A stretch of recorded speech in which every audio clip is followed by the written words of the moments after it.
If I can say one thing to a young gay man, it would be the world is crazy, and you cannot trust that the ground under your feet is secure. That is because there is a war going on, and if you are a Christian, you are in enemy territory. The world is ruled by Satan. He's a liar and a murderer from the beginning, and if you have not chosen Jesus Christ, you are easy pickings. He's going to be trouble enough for you as it is. And he will come for you, because he's very possessive of his turf, and you are his turf, especially since he knows all of this is going away.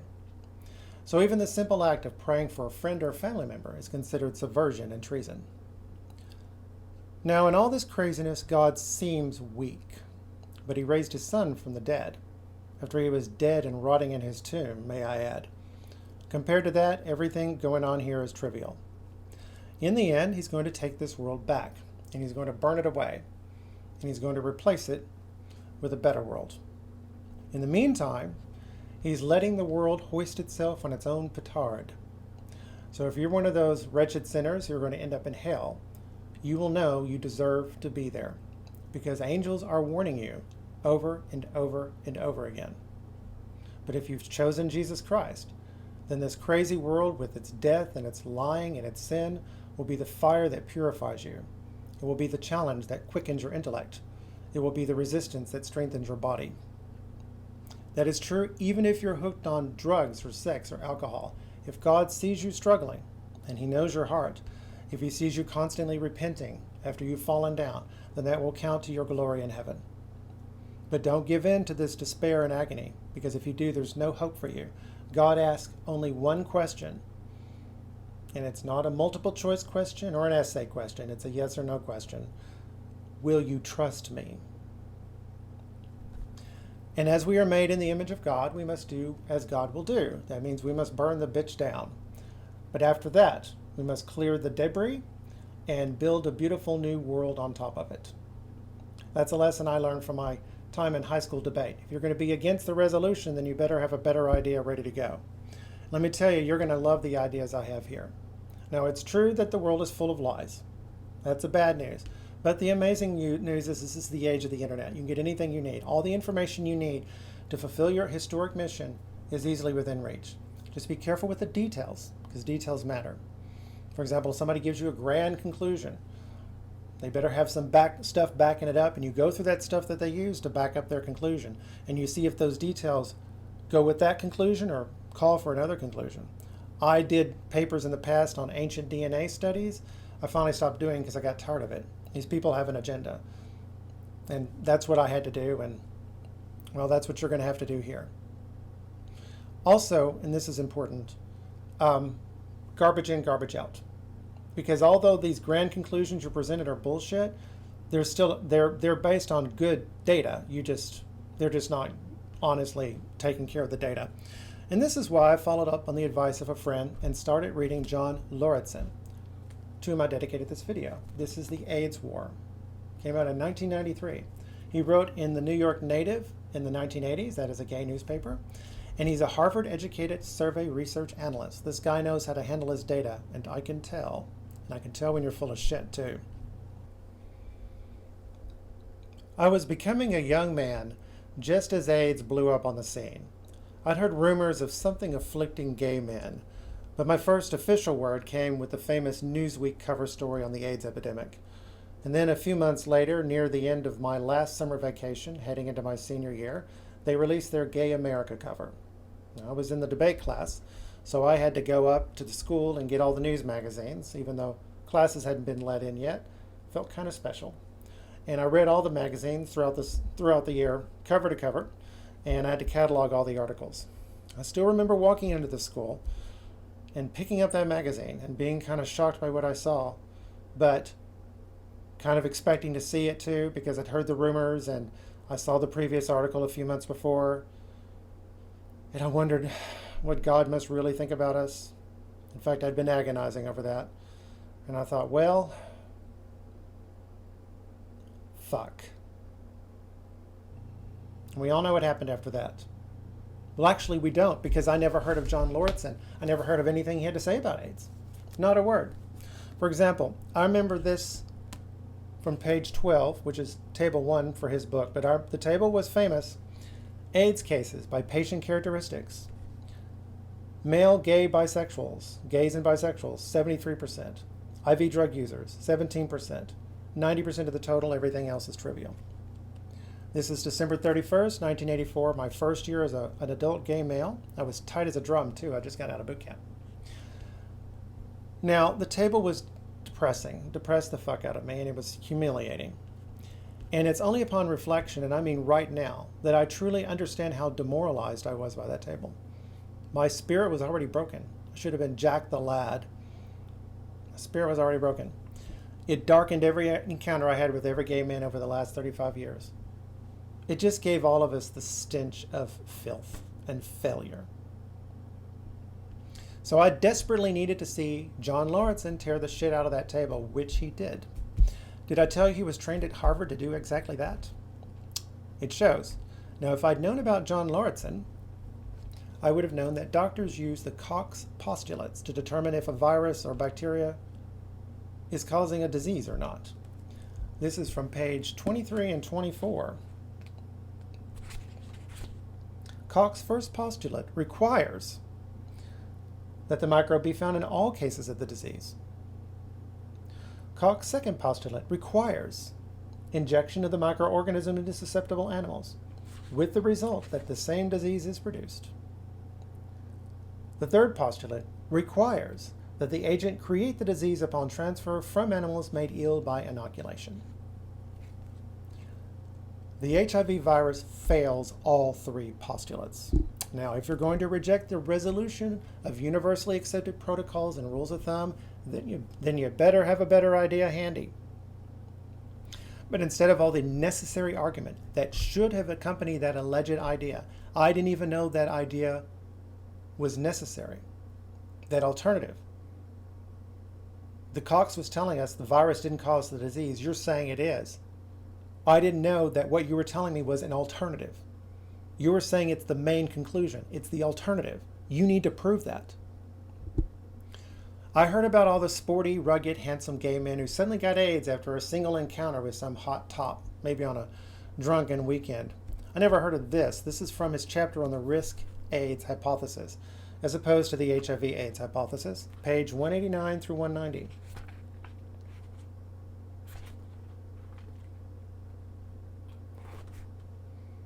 The following profile fits most, if not necessarily all, gay men who have developed AIDS. In the decade preceding their diagnosis, they contracted venereal disease, VD, many times the decade, treated with ever stronger doses of antibiotics. They took antibiotics prophylactically to avoid getting VD again. Before they even got disease, they take that. Boy, they don't miss a trick, do they? Because they're doing that now with PrEP. They drink too much. They use recreational drugs, quote unquote. By the way, when he says AIDS here, he's always in quotes. They smoked heavily. They experienced terror owing to a war waged against gay men by the moral majority. That's just the tip of the iceberg. Centuries of lying about the Bible to slander and libel us, make our life on earth a living hell. They experienced loneliness, alienation, and depression. They experienced shame and self-hatred, which in a vicious circle, they acted out in ways that degraded themselves. You're a piece of shit, so you treat yourself like a piece of shit. And then you feel like a piece of shit because you treated yourself like a piece of shit. Footnote, I've developed this profile from my own interviews with many dozens of gay men with AIDS, again in quotes, air quotes, from direct observation, from survey research, however inadequate, from interviews with leaders in the People with AIDS Coalition and its predecessor, Gay Men with AIDS, and from reminiscences of those who observed the scene. Now, the people who hate us consider this to be proof of our depravity. I consider it proof of the pathological suppression that we experienced in the previous centuries, and of our despair. Do not give in to it. Just pencil this in. Jesus Christ is amazing. Learn that for yourself firsthand, though. You will. Now, my attitude is, if you're caught up in some kind of addiction, and I know it's hard because I'm a binge eater. I don't keep cakes and cookies in the house. Then until you can fix that addiction, you need to manage the damage. So if you're a smoker, you better be a jogger. And be sure to smoke American Spirit cigarettes or something like that. Roll your own cigarettes. Something without all the chemical additives. Yes, they're more expensive up front, but the total cost of ownership is lower. Now, I was watching a review of these online on YouTube by a guy I call Fat Naked Guy. And he had a Marlboro Light 100 just sitting in an ashtray. Just sitting there while he smoked a regular size American Spirit. At the time, they only sold regular size. As you'll see, that's all they needed to sell. That Marlboro Light 100 was finished before he finished smoking the cigarette. Also, he says he's experienced very rarely now did he have any problems with the smoker's cough. It's the same with grass-fed and pasture-raised meat and milk and eggs. Yes, it's more expensive up front, but getting sick is even more expensive. So stick with the good stuff and avoid the poison. Therefore, in this case, if you're going to engage in that kind of reckless behavior, which you'll probably do because that's the nature of a compulsion, you're going to have to take those antibiotics. Be sure to eat your kimchi or some other fermented vegetable, because alongside your skin, your digestion is your first line of defense against the outside world. You need to make sure your gut biome is robust and healthy, because the antibiotics will destroy it. And I wonder how many gay men would have survived AIDS or never even have gotten it if they'd just eaten their kimchi. I'm not kidding. Page 191 to 192. Possibly no one personally knows more PWAs, people with AIDS, than Michael Callan, one of the founders of People with AIDS Coalition. At the present writing, February 1993, when this book came out, Callan has survived over 10 years of the diagnosis of AIDS. His skepticism has enabled him to penetrate smoke screens of denial on the part of PWAs. I've gone, he says, to a great deal of trouble to find these people who claim to have had only 1 or 2 unlucky sexual contacts. I found 10 of them in all, and each one ended up telling me they had been lying. I had known several people who were saying in public, I only had 1 or 2 contacts. I had 1 lover and we were monogamous. But then in the support group setting, they would regale us with tales of bathhouses and promiscuity and lovers on the side and drug use.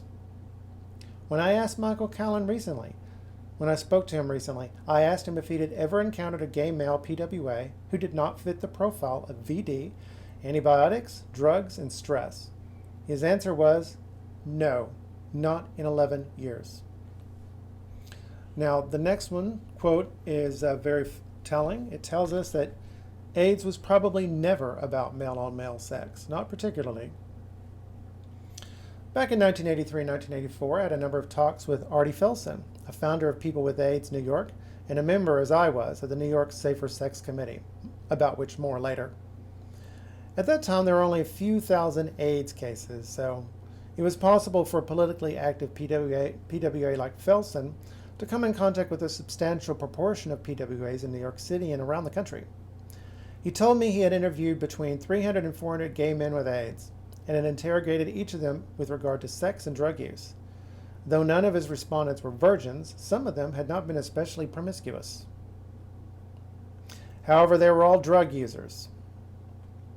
Felsen said, and I don't mean that as for social opprobrium, I mean that as this is the data, this is the kind of population we're talking about. Once again, God bless you if you're on some kind of addiction.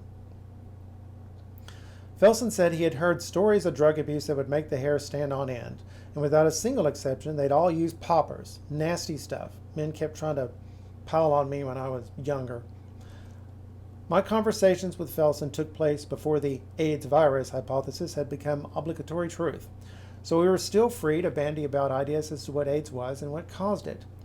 Felsen adamantly maintained that he himself had become sick as a consequence of drug abuse, and that AIDS itself represented drug injuries to the body. Now, he goes on, by the way, to talk about the drug abuse in the 1970s. It was fucking crazy. You think the sex was crazy? I'm beginning to think the sex wouldn't have been crazy if it weren't for the antibiotics. Now, I'm a well-informed, high IQ individual. I'm interested in the world around me. I think you could tell that. I'm certainly interested in AIDS. I never heard of any of this. So let's go back to that table on page 12. John Lauritsen proves that the people running this circus have rustled up a bunch of drug abusers who were hopped up on sweets. They rarely ate a wholesome meal, and many of them were infested with candida yeast. Oh, our immune system's broken down. We can't fight it. Swap your fat for your carbohydrates. It eats carbohydrates. Reduce your carbohydrates. Replace them with fats. You're going to be fulfilled. Don't go cheap on the garlic. Eat a lot of that. The candida will take care of itself by dying off. Are you a child? Now they told us that's you. That's what you are. You're filthy and you're disgusting. And you need to give us money to save we can save you from yourself. Now John Lauritsen believes that this was an attempted genocide of gay men. I don't think so. This was a campaign conducted against gay men for the sole purpose of terrorizing us into submission. And they murdered a couple of 100,000 of us to make the point.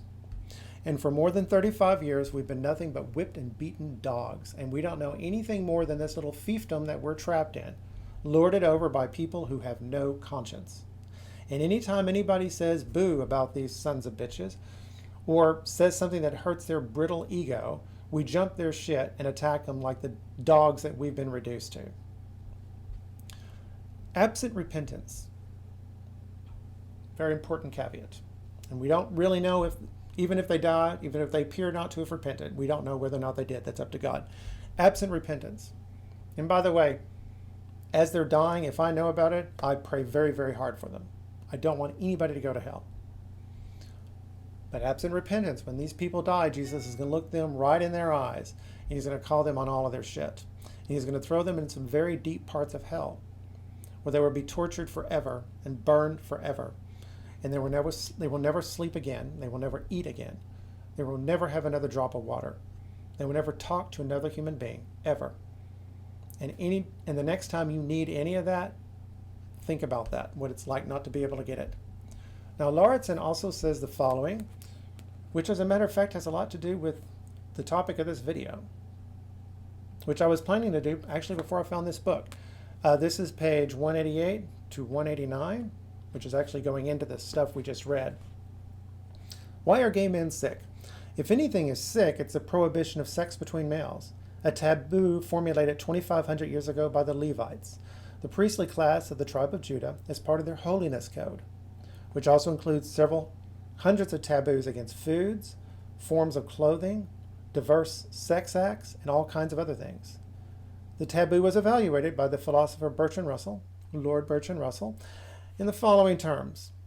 Every person who has taken the trouble to study the subject knows that this law against male sex is the effect of a barbarous and ignorant superstition, in favor of which no rational argument of any sort or kind can be advanced, indeed has ever been advanced. Now, you might think that this would be a black mark with me because I'm a Christian, and you would be wrong. This is actually one of the little clues that I look for that tells me this guy knows how to handle details. Nobody talks about the holiness code unless they know a lot about the Bible. We're going to talk about the infamous Leviticus chapter 20 in this code. I think it's verse 18. It's part of the holiness code. That's what he's referring to here. Ironically, that particular verse is the opposite of barbaric. It is high culture. And when I walk you through it here in this video, you're going to be stumped by it, but you're going to see that Middle Bronze Age Middle Easterners, and that's what Moses was, although he's really right at the beginning of the late Bronze Age, that these people knew as a matter of fact that it had nothing to do with us. And yes, it was a subject of conversation, in a way. Now, Lauritsen here is responsibly conveying the opinion of experts who should know better, so it's shame on them. They are, in turn, relying on what is known as the documentary hypothesis. It is a very subtle lie of Satan, and it took me 20 years to get out from under it. My video linked below. The documentary hypothesis is certainly wrong, is the fruit of my investigation. That itself was split off from a larger video. The expert consensus is typically wrong, as is the case here with AIDS. That's also linked below. I'll be summing up my case against it here, but later. It's just going to be a summation. The lie tells us that Moses did not write the Pentateuch, the first 5 books of the Bible. And Lauritsen is just using the received language and chronology of that theory. He says it was 2,500 years ago. No. 3,500 years ago. Lauritsen's also relying on the so-called experts, Christians and non-Christians alike, who were telling him that this passage is anti-gay. As I've said, it certainly is not, as I'm going to prove. Moses himself knew it had nothing to do with us. And speaking of high culture, When I was looking for the AIDS war on Amazon, I found this book he also wrote, The Man Who Wrote Frankenstein. Dun, dun, dun! We're all about revisionism here.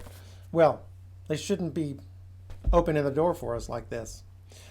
This is the flip side of the coin I presented you earlier. Burn the bitch down, certainly. We talked about that. But replace it with something beautiful. And in that, John Lauritsen lends a splendid helping hand. Do you know what Jesus really wants, young man? He wants you to be a hero, because that's what he is. And you're made in his image, so it makes sense, right? I've been working on 3 videos at the same time, so I haven't even started this, but I did start Frankenstein because I wanted to read it first. This is the Norton Critical Edition, of course, only the best.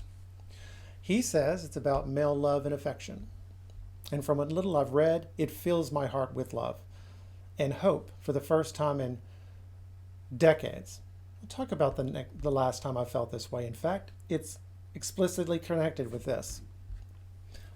Just as his stuff is connected to the video I was going to do. Looks like the Holy Spirit at work to me. Now, the Frankenstein story we're familiar with is actually a story within a story. Well, I didn't know that. Lawrence good at that, isn't he? Lauritsen is good at that, telling me stuff I didn't know. The main story starts with a young man, and he's on an adventure. He's hired out a ship and an able crew, but he's lonely. Then he meets a stranger. We read about this we're reading his letters to his sisters. Well, of course. In the morning, however, as soon as it was light, I went upon deck and found all the sailors busy on one side of the vessel, apparently talking to someone on the sea. It was, in fact, a sledge like the one we'd seen before, which had drifted toward us in the night on a large fragment of ice. Only one dog remained alive, but there was a human being within it, whom the sailors were persuading to enter the vessel. He was not, as the other travelers seemed to be, a savage inhabitant of some undiscovered island, but an European. Because they saw Frankenstein's monster earlier. They didn't know what he was, though, also on a sledge. When I appeared on deck, the master said, "Here is our captain, and he will not allow you to perish on the open sea." On perceiving me, the stranger addressed me in English, although with a foreign accent. Get out of town. Whew. "Before I come on board your vessel," said he, "will you have the kindness to inform me whither you are bound?" You may conceive my astonishment on hearing such a question addressed to me from a man on the brink of destruction, and to whom I should have supposed that my vessel would have been a resource, which he would not have exchanged for the most precious wealth the earth can afford. I replied, however, that we were on a voyage of discovery toward the northern pole. Upon hearing this, he appeared satisfied, and consented to come aboard. Good God, Margaret! If you'd seen the man who thus capitulated for his safety, your surprise would have been boundless. His limbs were nearly frozen, his body dreadfully emaciated by fatigue and suffering. I never saw a man so wretched a condition. We attempted to carry him into the cabin, but as soon as he had quitted the fresh air, he fainted. We accordingly brought him back to deck and restored him to animation by rubbing him with brandy. Fun later on, once he recovers, and forcing him to swallow a small quantity. As soon as he shewed signs of life, that's right, we wrapped him up in blankets and placed him near the chimney of the kitchen stove. By slow degrees he recovered and ate a little soup, which restored him wonderfully. Now that's me on that ice raft, and I'm going to kill that monster. I'm going to hunt him down and I'm going to kill him. And if you're going my way, that's great. If not, we'll part ways in good company. And once I thought about this, I realized this is a lot like the story that I planned on talking about here. The story of Gilgamesh and Enkidu, who were lovers. Enkidu is also a special creation. You're going to love them both. Again, this is the Holy Spirit at work here. I want to put on a local production of Frankenstein here in Dallas. I think it would be fantastic. Let me tell you why. And let me tell you why his theory, Lauritsen's theory about the topic of Frankenstein is probably true. We homosexuals have always been attracted to this story, although we don't really know why. See, that's the nature of projection. Like the light in a cat's eye that's staring at you, the light is coming from you, not from its eyes. The light is being projected by unconscious contents of your psyche. If you follow the projected light back to its source, it's a beautiful thing because the unconscious becomes conscious. But if you just wallow in the cat's eyes, then you're a bore and a pain in the ass. Seriously, cut that shit out. C.G. Young and C.G. Young and personal experience has taught me that well. My production of Frankenstein would aim to bring our collective unconscious content into consciousness. Spoiler alert, it's about being a hero. And above all else, that means taking responsibility for your actions. I created that monster, I gotta kill him. Very, very different from these AIDS patients who are drowning under candida. The man who directed The Bride of Frankenstein and created her fantastic look was a homosexual. No doubt thinking, if I could be his bride, this is what I would look like. And let's not forget the Rocky Horror Picture Show.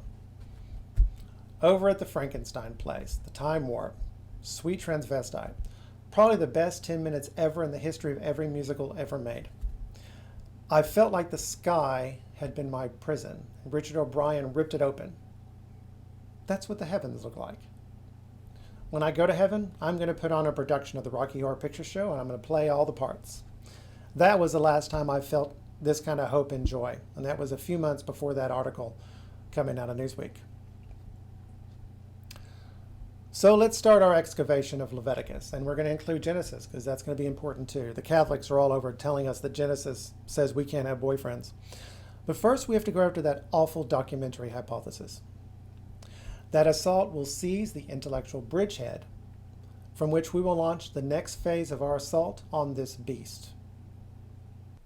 The Pentateuch is the first 5 books of the Bible: Genesis, Exodus, Leviticus, Numbers, and Deuteronomy, called by some the Torah, the teaching or law.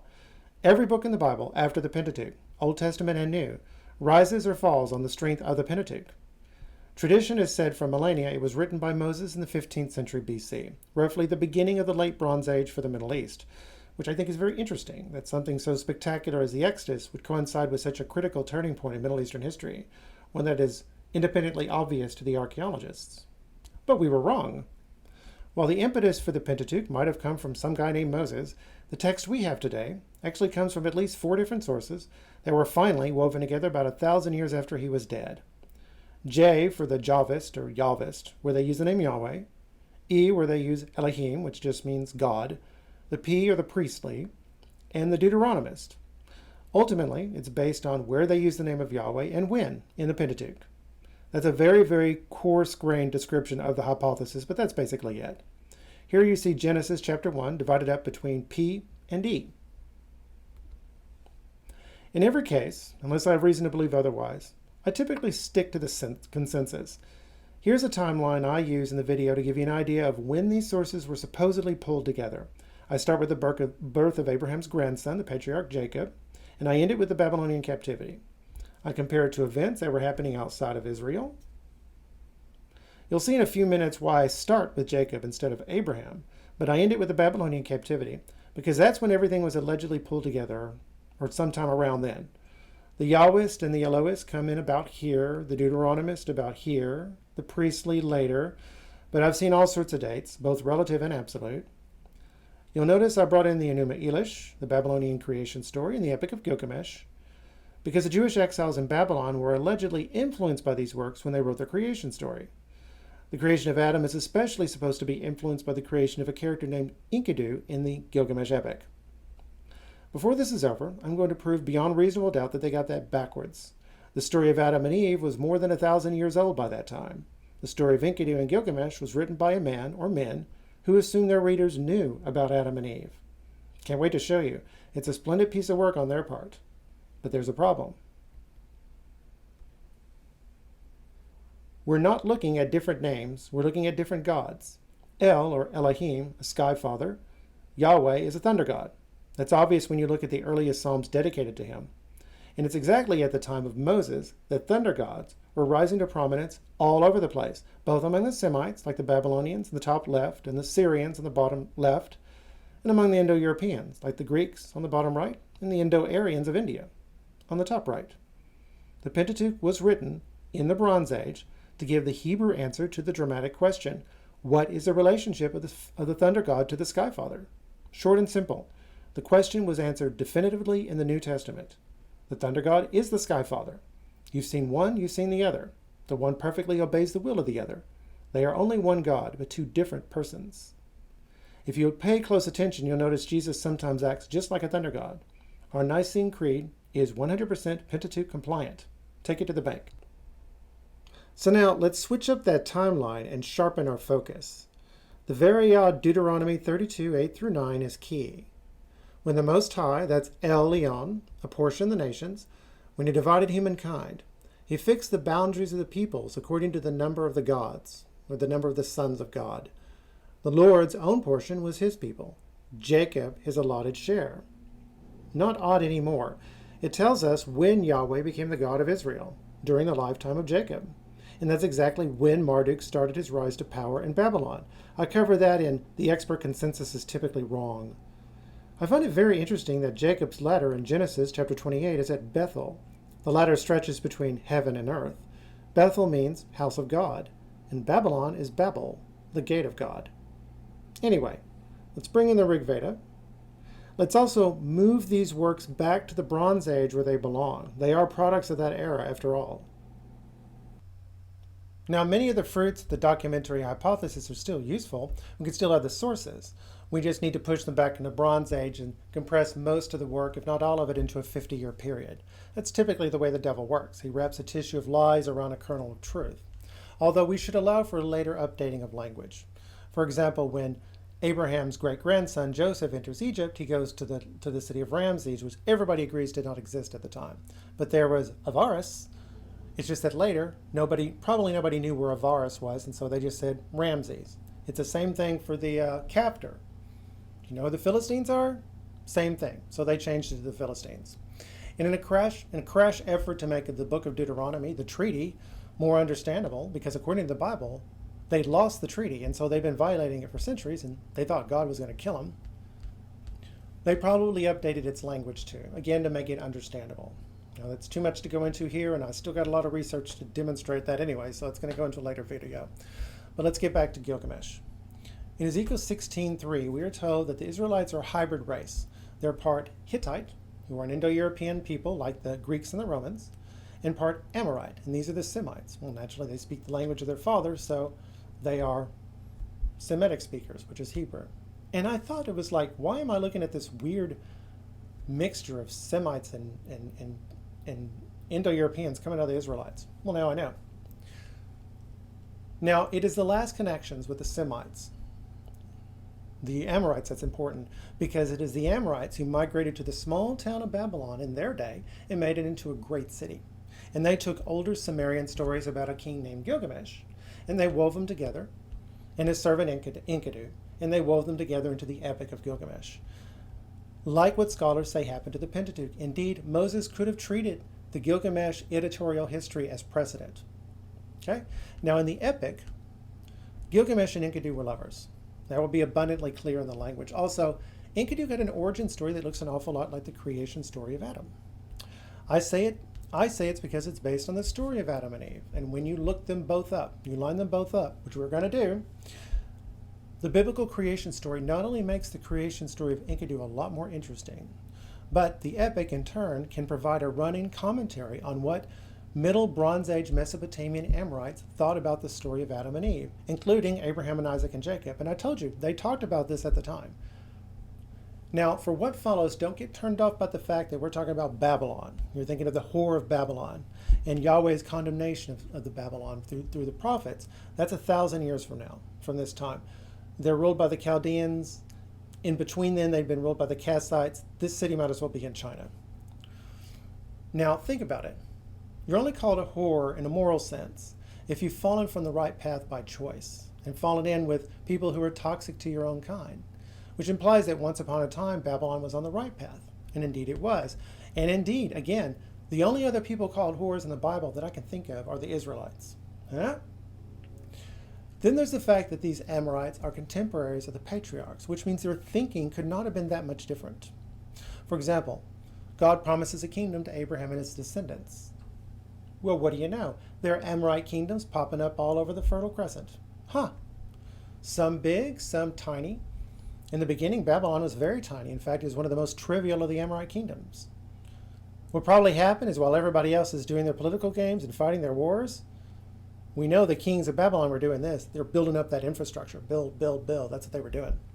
Isn't it amazing how well things fall into place when you stop fighting the Bible's chronology? Most importantly, I'm going to show you that the Bible actually agrees with the old Babylonian commentary of the story of Adam and Eve that we see in the Epic of Gilgamesh. Now we're ready to run our comparison, almost, but first let's understand what's going on in the city of Uruk before that provokes the creation of Enkidu. Gilgamesh is its king. He's a giant. He's a young giant.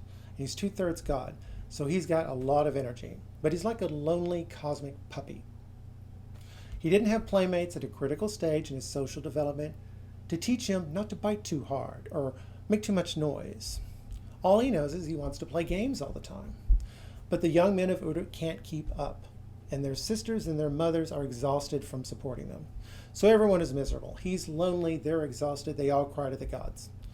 Understanding that the root cause of their dilemma is Gilgamesh's biological and physical loneliness, because it's not good that man should be alone. They know they're Adam and Eve. They create Enkidu as a proper helpmate, which apparently is acceptable. And just like Victor Frankenstein creates his monster, I wonder if this is some kind of archetype of the collective unconscious.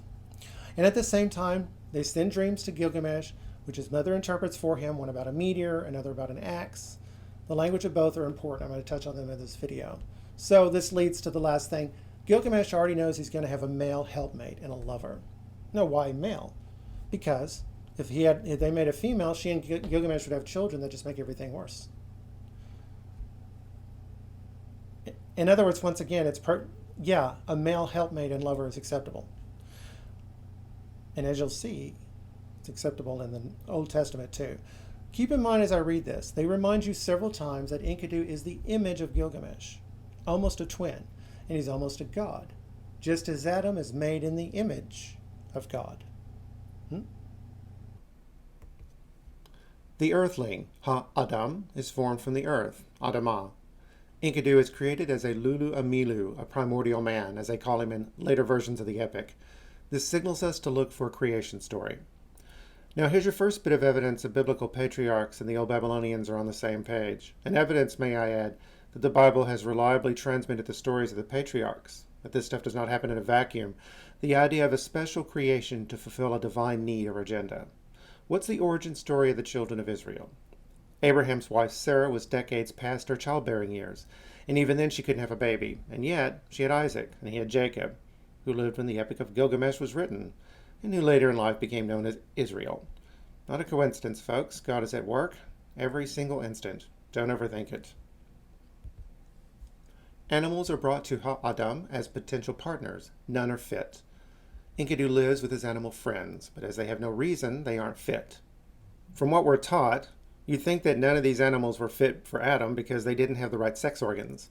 Nobody in the Middle Bronze Age would have believed that nonsense. God didn't mean that at all. Enkidu lives as Adam would have were it not for Eve. I'm sure he was happy as a clam with his animal friends, and he was probably the smartest of all the animals. In fact, the text indicates that.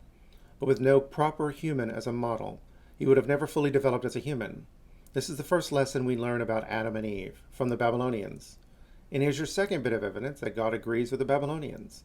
1,000 years after the epic was written, the Babylonian king Nebuchadnezzar was condemned by God for vanity and impiety to live like an animal and eat grass like an ox for 7 years. His body was drenched with the dew of heaven until his hair grew like the feathers of an eagle and his nails like the claws of a bird. Daniel 4:33. And he was warned this punishment was coming in a dream, interpreted by Daniel, who is famous for interpreting dreams. Obviously, this is connected to our Gilgamesh story because it's full of dreams.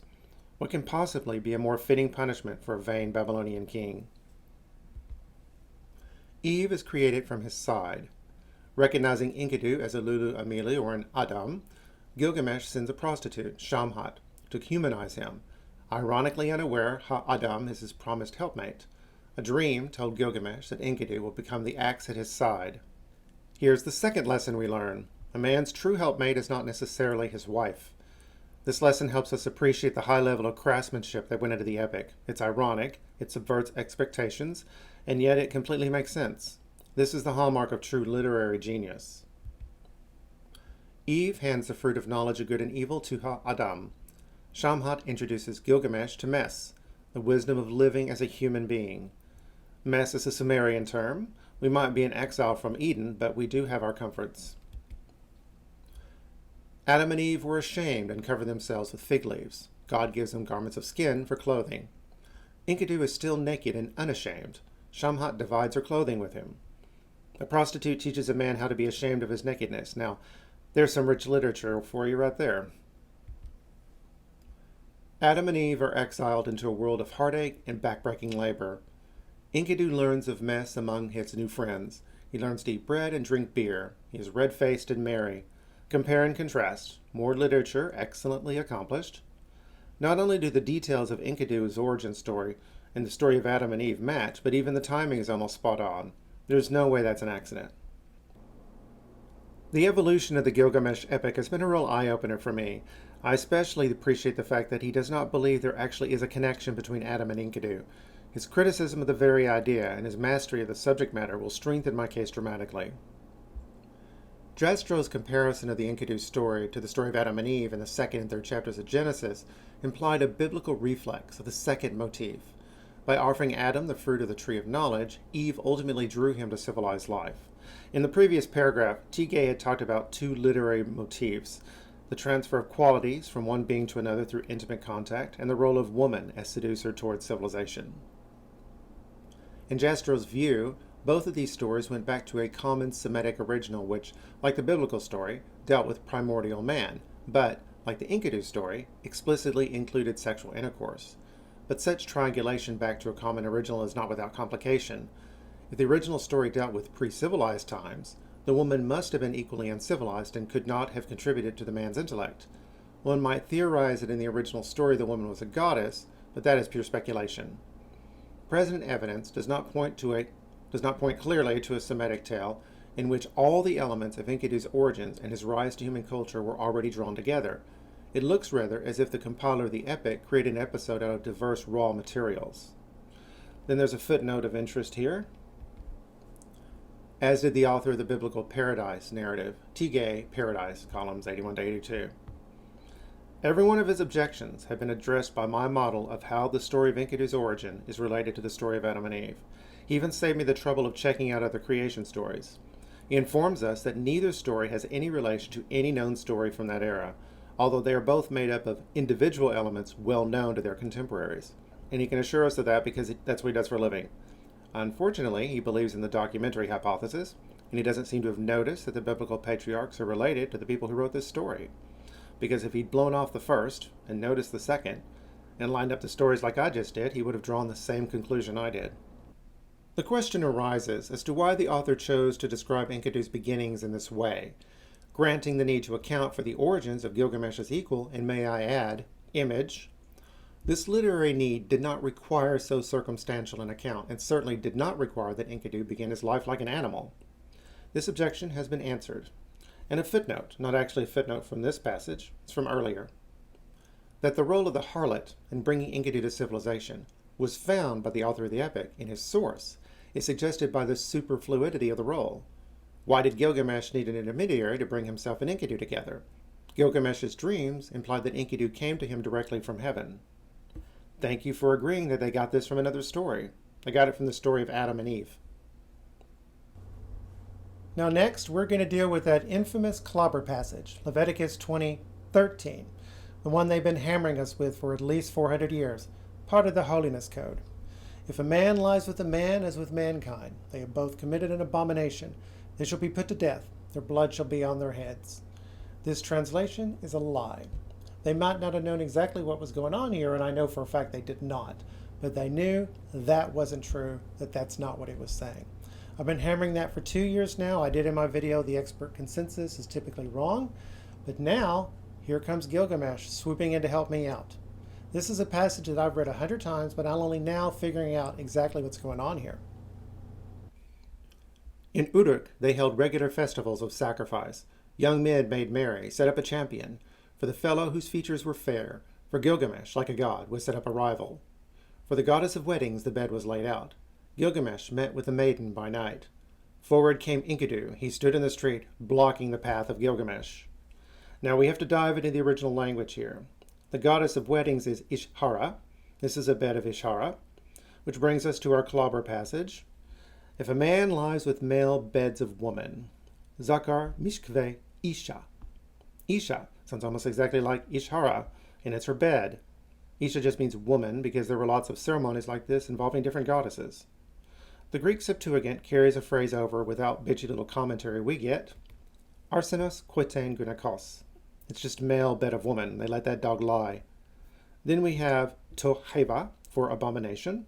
That's a cult term. This is a cult passage. This is a cult passage in Gilgamesh too. Obviously there's the bed of Ishara, but they also have wrestling matches. Let's check it out. Wrestling is attested in the cults of Ninurta and Ishtar. In the case of Ishtar, it is part of the athletic entertainment of the sacred marriage ceremony at Mari. In these cases, likewise, wrestling could have been understood as befitting the character of the god so honored, since Ninurta and Ishtar had martial qualities. Commenting on this particular passage in the epic, even if the scene is connected with a private wedding, athletic competition might not be an anomalous feature. We have noted the real combat for the bride among the Fulani. Anthropologists also report mock combat of various types as part of marriage ceremonies in many cultures. In some, the prospective groom is blocked at the entrance of the bride's home. Compare Enkidu's blocking Gilgamesh at the entrance of the nuptial chamber. Conceivably, Gilgamesh won such contests and demanded as his prize not the bride's hand, but jus primae noctis. Now, jus primae noctis, that's the right of first night, the right to take away the young woman's virginity. You see, that turn of phrase, which every expert of the epic uses, actually threw me off the scent. It simply implies an unfair right of a lord that distracts you so you don't notice you're looking at cult activity. Whether or not jus primae noctis can be connected with it, a contest theory is enhanced by a recent interpretation of a related passage in Gilgamesh, Enkidu, and the Netherworld. We shall now turn our attention to that passage. And we shall turn our attention to that passage. This is one of those original Sumerian stories I was telling you about. He gives it, that is, a tree, to his sister, pure Anana, for her chair. This is Anana, Sumerian version of Ishtar. Gives it to her for her chair. He gives it to her for her bed, the bed of Anana. As for himself, he has its base made into his puku. This is probably something round and rollable, like a puck, or a ball, or a hoop. He has its branches made into his miku. Okay, this is a stick or a bat. He works the puku. He brings it out into the broad square. He brings out into the broad square. The young men of the city who are playing with the puku. He, a group of widows' children. Oh, my neck, oh, my hips, they lament. He who has a mother, she brings her son bread. He who has a sister, she pours out water for her brother. Okay, he's playing games, he's hurting people, he's wearing people out. Now, while in the epic this behavior provokes the creation of Enkidu, his lover, in the original story, Enkidu is his beloved servant, and he's already around. After evening had come, he drew a mark at the place where the puku was set down. His puku he carried before him and took it to his house. At daybreak, where he had drawn the mark, at the widow's accusation, at the young girl's cry, his puku and his miku fell down to the realm of the netherworld. Enkidu then goes into the underworld to fetch his toys. Gilgamesh tells Enkidu exactly what he's not supposed to do. He does it anyway, and he gets trapped. Now, I thought, until I knew that this had something to do with ceremony, I thought it was crazy to go into the netherworld to look for toys. But if this is some kind of important cult, then it suddenly makes sense. Now, back to our confrontation in the epic and its comparison to the law of Moses. Notice the original is more subtle. There may or may not be a connection between the game Gilgamesh is playing and the fact that we just finished talking about Anana's bed. But in the epic, the connection is explicit, in your face. I would also like to point out that Gilgamesh is what? This is a bed of Isha, so he is a male bed of Isha. And yet it's perfectly okay for him to take on a male lover when he's not acting as a male bed of Isha. How can I say that? Because Leviticus has a parallel law in Deuteronomy. Let there be no Kadeshah among the daughters of Israel. Let there be no Kaddish among the sons of Israel. Kaddish is the Hebrew root for holy, another cult term, obviously. They had male and female versions of these. And as you'll see, they had male and female versions of these in Babylon too, which is why I can say that about Gilgamesh. Greek has porne for the women and porneum for the men, from which we get the word pornography. The Greek adds a second line to let the non-Hebrew reading Jew understand that they're not just talking about prostitutes, confirming this is cult. Specifically, they are using Greek mystery school terminology, a Greco-Roman form of therapy, if you will. This cult language from the Bible is perfectly paralleled in the Akkadian that Gilgamesh is written in. According to A.D. Kilmer, The symbols by which Enkidu is represented in the dream episodes make allusion to the Ishtar cult, Ishtar Anana, hello. The meteorite Kikru evokes Kesru, who would be a male counterpart to the Kazertu woman, a kind of cultic prostitute. All right? Kadisha and Kaddish, Kesru, Kazertu, there we go. And the axe, Lasinu, evokes Asinu, a cultic performer who, typically as a eunuch, took the female role in the sexual act. Now, Enkidu is the axe at Gilgamesh's side. Once again, that fits. By this analysis, what Gilgamesh sees in his dreams is a twofold prediction of the arrival of a close male friend who will also be his lover. And they're both tops and bottoms.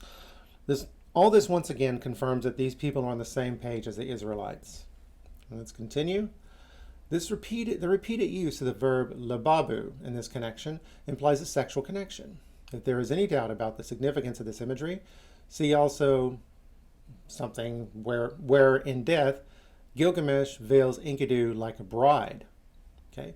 Graphic evidence for sexual relationship now comes from this text here, as understood in the light of a new manuscript of this text's Sumerian forerunner, Bilgames in the Netherworld, which we just saw, some of which we just saw.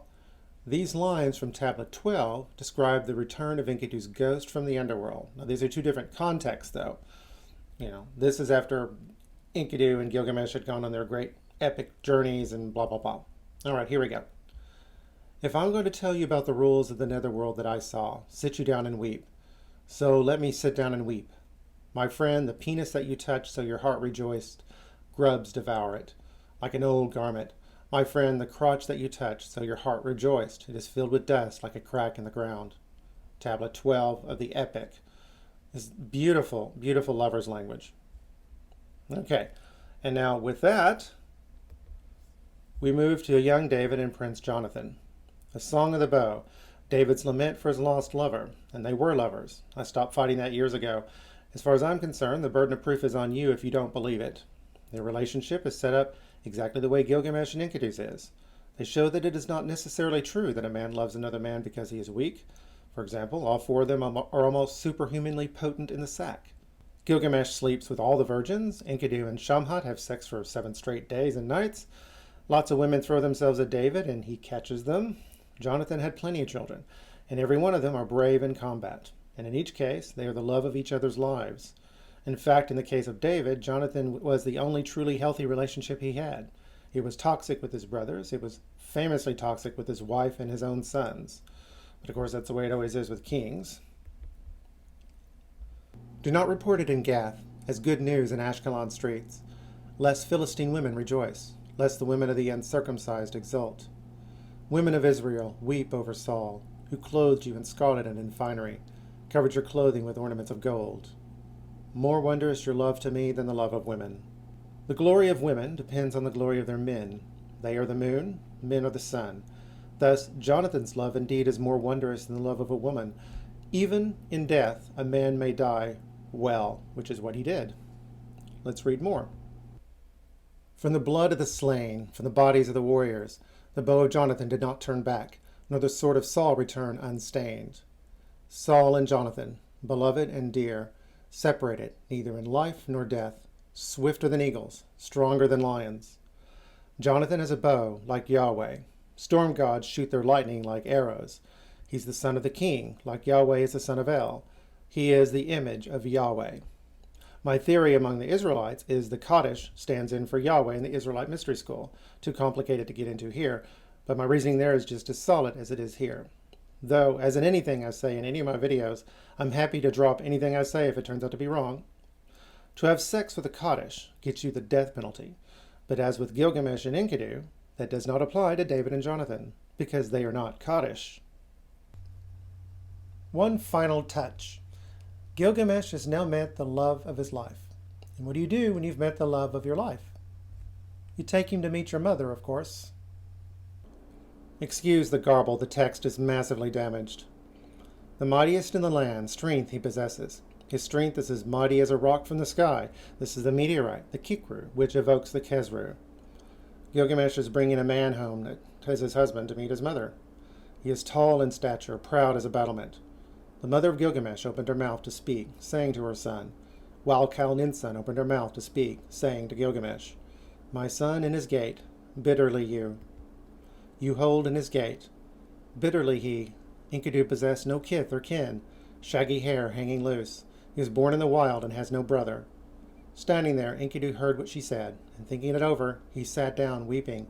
His eyes brimmed with tears, his arms fell limp, his strength ebbed away. They took hold of each other, and they linked their hands like. Enkidu is no longer alone, and neither is Gilgamesh. They have family. Now notice they're called brothers. Just because David and Jonathan love each other like brothers does not mean that they're not lovers.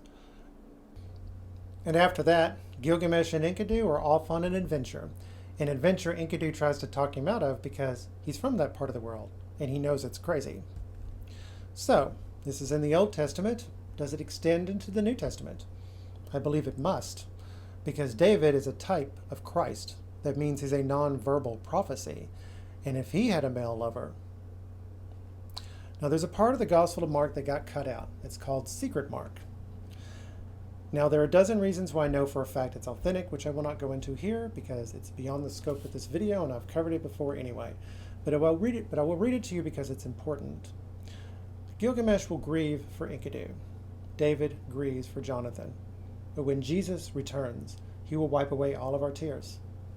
This is Scott G. Brown's translation of the Secret Mark. It's in his book, Mark's Other Gospel, which is figured very prominently in other videos of mine.